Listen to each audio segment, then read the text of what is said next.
So ito guys, puspusan na, may flooring na. Yung mga namimintura natin, dito, maraming talapia sa gilid.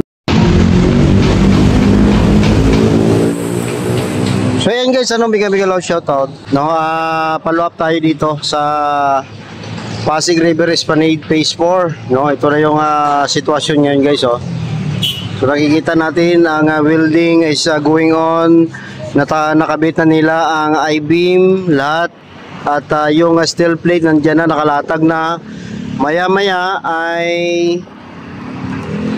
magabubuhos na po dyan sa flooring. Yan. So yan. Siyempre may dumaan na takot. Yan.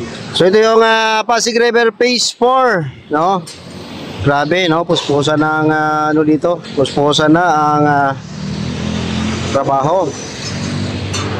So ito guys, puspusan na, may flooring na. Yung mga baluster nandiyan na. Steel plate ay nakalatag, So maya-maya lang magbubuhos na yan sila. Tingnan nyo.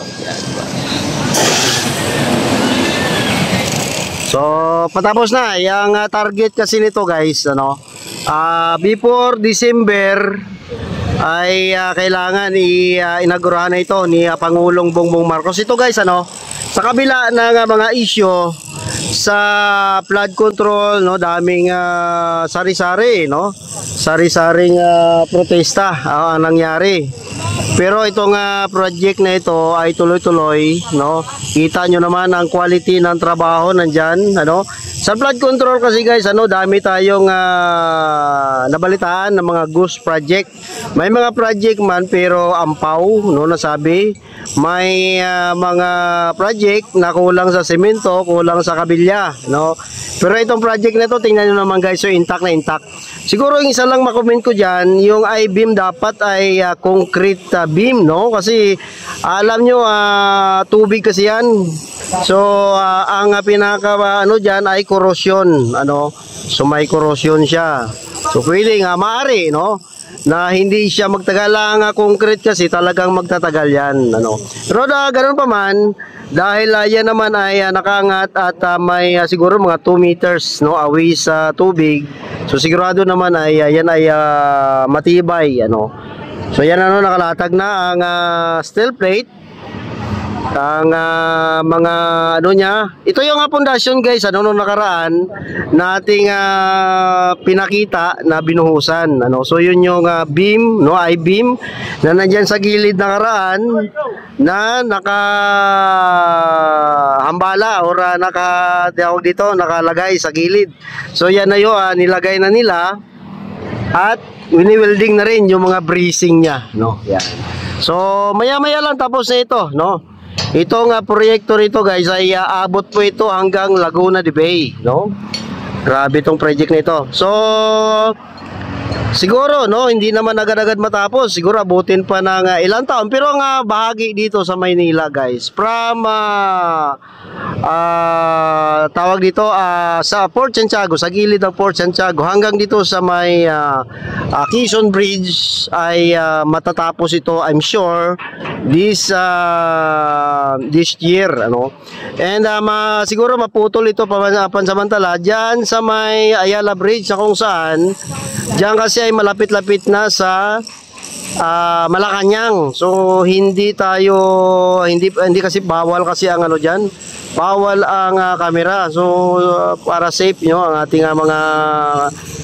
ang ating presidente sa Malacanang. Yan talagang ginagrind ni sir ang mga excess na welding or yung pintura, kasi alam mo guys ang welding kailangan quality, At tingnan nyo naman, binabrush talaga ni Kuya ang I-beam na para kanyang pinturahan. Yan. Tingnan mo.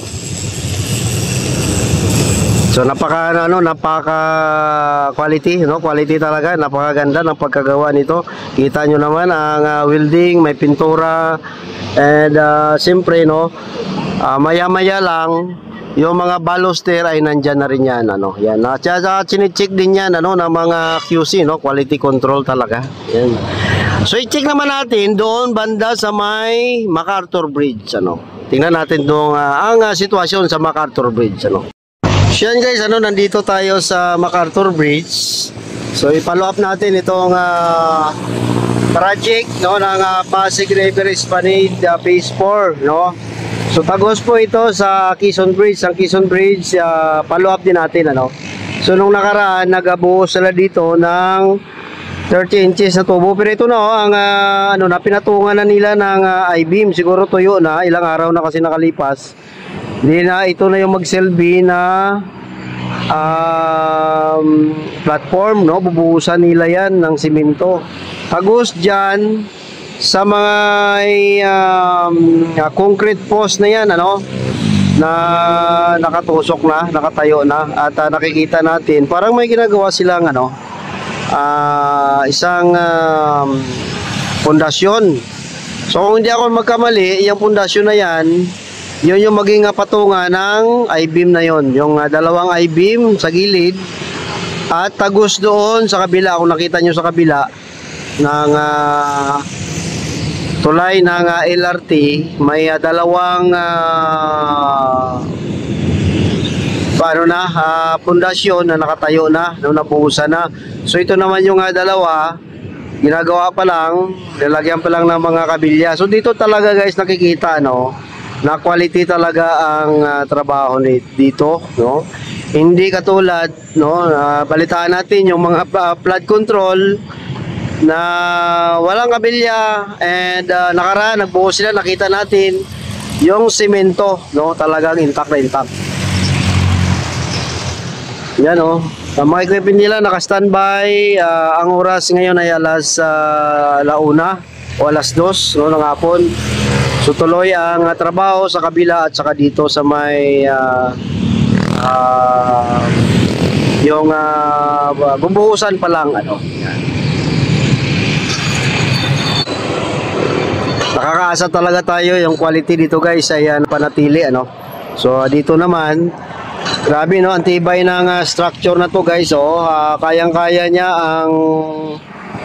ang bako, no, nakapatong sa mga concrete structure, ano. Kung nakapansin nyo, yan po ang ating content din, yung naglagay sila ng mga steel beam na yan. So ito naman yung platform, no. So bubuhusan pa yan, tagos yan dun sa kabila, no. Yan, no. So quality is the best talaga, no, quality first.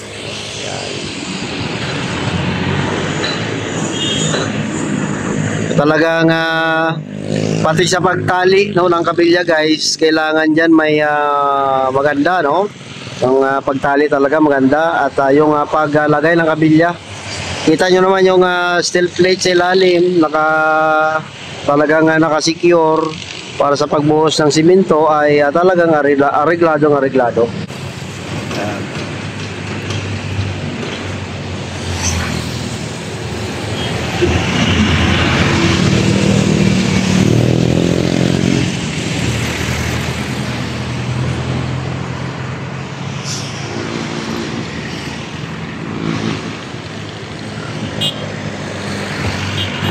So checkin naman natin sa kabila, para mukhang maraming tao doon namimintura, and may ginagawa din kasi dyan, no. Tawid tayo guys, ha.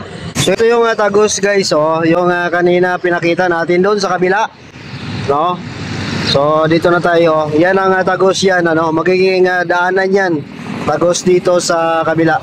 So dito busy rin yung mga tao, no, nagsisiting ng mga hollow blocks. May isang backhoe din na nakatapatong dyan sa structure na yan. Yan, sigurado welder yan si kuya, no.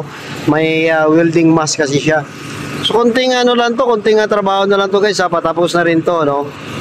Pero isang nakakaano din dito, yung mga namimintura natin, ano, dito, pinapinturahan talaga yung steel, kasi ito guys, ang steel napakalaga din to, no. Kailangan pinturahan para maprotektahan yun sa kalawang, no, ang ating guard drill, no, ng MacArthur Bridge, no? Yan. At kanina dito nakita natin guys, pag ganito kasi guys sa malabo ang tubig at medyo maulan kasi siguro sa taas, maraming talapia sa gilid, no? Pupunta sila sa gilid. So tuwang-tuwa kanina sila dito kasi makakakuha sila ng talapia pang-ulam. Pang-ulam din, ano? So libre talapia dito, no? Yan. So may nakita ako sa ilalim, nanguhuli siya ng talapia, no? Tingnan natin yung mamaya. Yan. Pang-ulam din to, makakakuha ka dyan, mga 3 piraso, ayos na, pang-ulam na rin yun. So atras tong bako. May activity siya siguro dyan. So pero may nakita ko sa ilalim na tao at may hawak siyang pamang salok, no? Nangunguha siya ng talapia. So mamaya sigurado na yun, may ulam na yan si kuya. No, pag-uwi niya may ulam na. Yan, nangunguha si kuya ng talapia, no? So secure naman ang ito, namimintura sila, no? May steel naman na clam dyan na naka-ano sa kanila, naka-support, ano? Yan, no? Yan. Maganda pinturahan niya kasi steel para walang kalawang. Isa sa napansin ko guys, ano, yung mga ibon, parang may siguro may mga maliliit na isda dyan na kanilang kinakain, ano. Nanginginain sila sa tubig, oh. Yan na may siguro may mga maliliit na isda dyan, or minsan may mga hipon kasi dyan, eh, no. Yan ang kanilang kinakain. So nakikita nila yan, hindi man natin nakikita, pero yung mga ibon nakikita nila yan. So dito naman, John, siguro yung mga engineer nila yan, mga pusing, no, nag-inspection, pero sa ilalim may tao na nangunguha ng talapia. So sigurado may ulam na yan si kuya. So ulam na yan. So yan, oh. So tuloy-tuloy ang pamimintura dito. Itong pinintura nila guys, epoxy paint yan, ano, talagang matibay yan. Pero dapat ito guys, ano, pag nagpintura, ang procedure niyan, kailangan kung hindi tawag dito, kailangan na kuskusin or linisin ang bakal para matanggal ang kalawang, no? May isang tawag dyan, yung ang term pala dyan guys ay sunblast, no? Kailangan na sunblast yan, ano, para yung pintura sa ilalim matanggal talaga. Din pinturahan niya ng primer, and then yun na yung pinaka final coating na. Pero I don't know kung nasunod yan guys, alam mo naman dito sa atin. So yung backhoe may binuhat, kinarga doon sa boom truck, no? Yan. Yan, oh, daming namimintura, no? Yan. So ito naman namimintura, I'm sure sa local ito, but ang Pasig River Esplanade ay sa national. Yan. Both national and local to guys, no?